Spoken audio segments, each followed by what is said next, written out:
सादर जय गुरुदेव। परम पूज्य बाबा जय गुरुदेव जी द्वारा हस्तलिखित डायरी मेरी साधना भाग 5। सब व्यस्त हैं।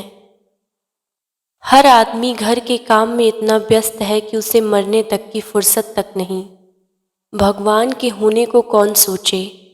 सब सोफा सेट बनाने और रुपया मकान तथा साज सजावट और घूमने में और सिनेमा देखने में संलग्न हो रहे हैं। मुर्गी, अंडा, मांस, मछली, शराब का बाजार बहुत से बहुत गर्म है। बॉम्बे में बंद होने के कारण और जोर पकड़े हुए है और लोग कसरत से पीते, टिंचर पी जाते, स्प्रिट पीते हैं और बहुत सी नशीले चीज़ें पीते हैं।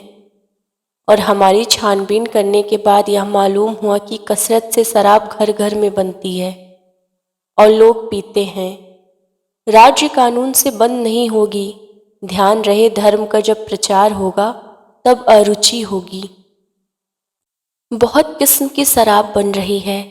बॉम्बे की शराब खोल दी जाए और सरकार हमें मदद दे तो हम प्रेम के साथ बंद करा देंगे। शराब खोली न जावे, केवल प्रतिबंध हटा दिया जावे।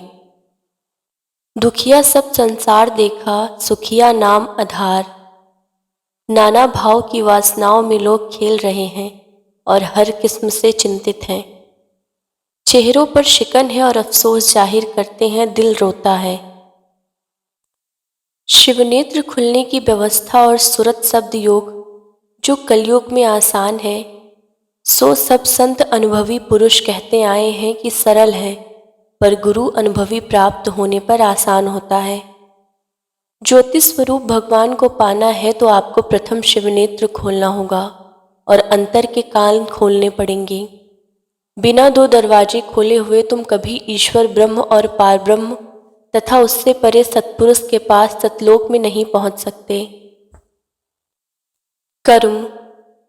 इस जगत में रहकर स्त्री पुरुष 5 वर्ष की अवस्था के ऊपर जो भी अशुभ शुभ कर्म करेंगे वह सब स्त्री पुरुषों को भोगना। पाप और पुण्य 2 कर्म हैं। इसमें कम और बड़े पाप होते हैं। सबकी सजाएं अलग अलग हैं और जो उन कर्मों की यातना अवश्य भोगनी पड़ेगी। कर्मों के पर्दे आंखों के ऊपर भाग पर जमा होते हैं, जहां दरिया का जल तथा अग्नि पहुंच ही नहीं सकती जो उसे जलावे। मनुष्य हो या स्त्री हो, जो जो संसार की तरफ तरक्की करते हैं, जैसे धन पाना, मकान पाना, अच्छे कपड़े पहनना और अच्छा खाना खाना, जैसी इच्छा चाहे वैसे धन खर्च करना, पुत्र पाना चाहे जैसे कर्मों से पाया जावे, इसी को सब लोग तरक्की समझते। स्त्री पुरुषों, तुम भूल कर फूल को मत तोड़ो या फूल मुरझा जाएगा। तुम्हारे काम न धन, मकान, कपड़े, पुत्र पुत्री, पति पत्नी कोई ना आवेगा। तुम समय खत्म होने पर इच्छा न होते हुए रवाना किए जाओगे और मुफ्त में तुम इनमें फंस कर अपना समझते हो कोई ना होगा। एक आदमी अपनी गृहस्थी में रात दिन लगा रहता था। मैंने उससे कहा कि तुम कुछ भगवान का भजन क्यों नहीं करते हो? तो वह आदमी मुझसे कहता है कि जो मैं बच्चों की सेवा करता हूँ यही ईश्वर का भजन है। काम भगवान ने करने को यही सौंपा है। मैंने कहा कि बच्चों की सेवा करते हुए इसी से समय निकालो, परंतु उसकी समझ में ना आया। 3 साल के बाद पहुंचा, देखता हूँ कि वह अपने में बीमार है और रोता है कि बच्चों, मैंने तुम्हें ऐसे पाला था जैसे लोग ईश्वर का भजन करते हैं और आज तुम हमारे काम नहीं आते हो। महात्मा जी ठीक कहते थे कि ईश्वर का भजन ही मुसीबत में साथ देता है। जगत के लोग स्वार्थी हैं। उसने मुझे बुलाया और कहा कि आप भजन करने की जुक्ति बताते। मैंने कहा कि मरने पर काम भजन नहीं देता है। जैसे नया तैरने वाला अचानक में डूबने लगे और कहे कि मुझे तैरना सिखा दो, नहीं सीख सकता। पहले सीखो, इसलिए भजन शुरू से करूं। एक सेठ अपने बच्चों से बहुत परेशान था। धन और मोटरें तथा अच्छे बंगले होते हुए उसके लड़के उसके कहने में नहीं थे। पिता उनके परेशान होकर पानी में डूबकर आत्महत्या कर ली। पीछे उसके लड़के बुरे रास्ते पर चले गए और अंत में लड़के कंगाल हो गए। बच्चों को चाहिए कि माता पिता की सेवा करें। एक स्त्री अपने पति को बहुत समझाया करती थी, पर पति का आचरण कुचाल था।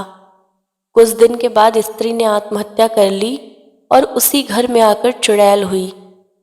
उसके सब घर वालों को तंग करती थी। मैं एकाएक उसके मकान में सोया तो वह रात्रि में कहती कि मेरे पति के दुख से आत्महत्या की है।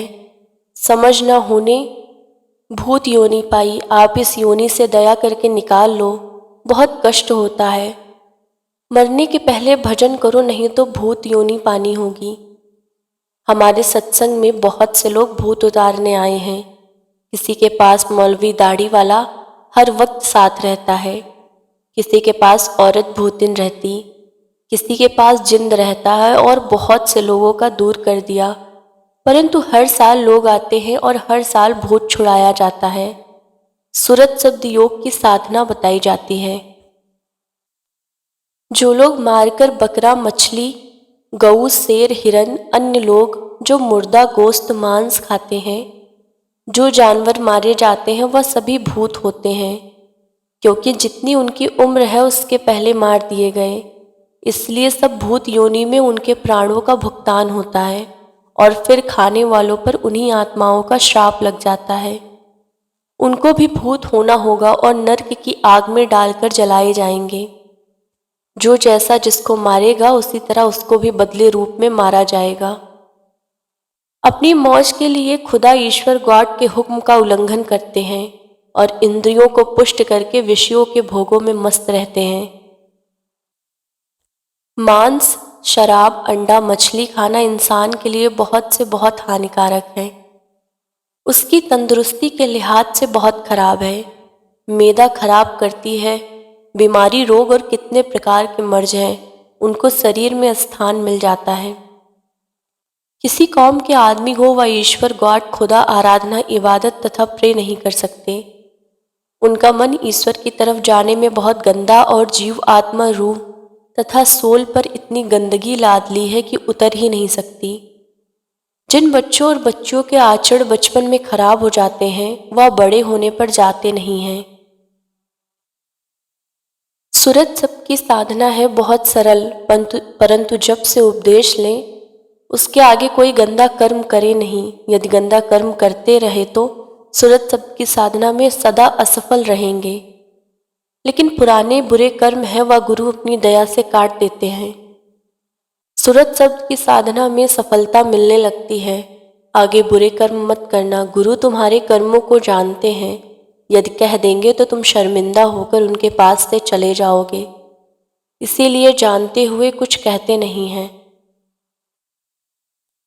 बहुत से सत्संगियों की ये आदत बनी जा रही है कि मुफ्त का खाना अच्छा लगता और बात परमार्थ की बातें करते हैं, परंतु किसी तरह चाहते हैं कि यह फला सेठ रुपया दे दे और जल्दी अपना मतलब हल करे। सत्संग में आकर सत्संगी कहलाना और रुपया मांगकर ले लेना और देना नहीं, यह सत्संगियों के भाव खराब करते हैं। ऐसा किसी सत्संगी को नहीं करना चाहिए। यदि कोई सत्संगी किसी प्रांत में पहुंचकर ऐसा करता है तो वह परमार्थ के काबिल नहीं है। दुखी संसार। दुखी संसार को सुख कौन देगा, हाहाकार में लाओ। रुपया सब मांगते हैं, महात्मा लाओ कुछ रुपया, जानते हो बीमारी दूर करो, बच्चा दो साथ लाओ। रुपया हम तभी पूरे महात्मा समझेंगे जब रुपया देंगे, वरना मुश्किल। आपके पास लड़के लड़कियों का इतना खर्च बढ़ा रखा है कि आदमी सुबह का निकला हुआ शाम को घर आता है, और आज के लड़के और लड़कियों को सिनेमा चाहिए, कुछ शराब भी चाहिए। फैशन में बेइज्जती। आज का जो फैशन निकला है उस पर स्कूल के लड़के लड़कियों पर शक करने लगे हैं। वह देखते हैं कि लड़कियां जगह जगह घूमती हैं, पिता को लड़कियों की शादी करना मुश्किल हो गया। एक परेशानी होने लगी है और जरूर होगी। और लड़के घरों में सोचते हैं कि घूमने वाली लड़कियां घर में वह आएंगी, घर काम होगा ही नहीं, केवल घूमना। हम देखकर शादी करेंगे, फिर सुंदर हो, गाना गाती हो, उसके साथ रुपया भी मिले, उसके पिताजी पैसे वाले हों, हर समय कुछ न कुछ दिया करें और बहुत सी बातें सोचते हैं।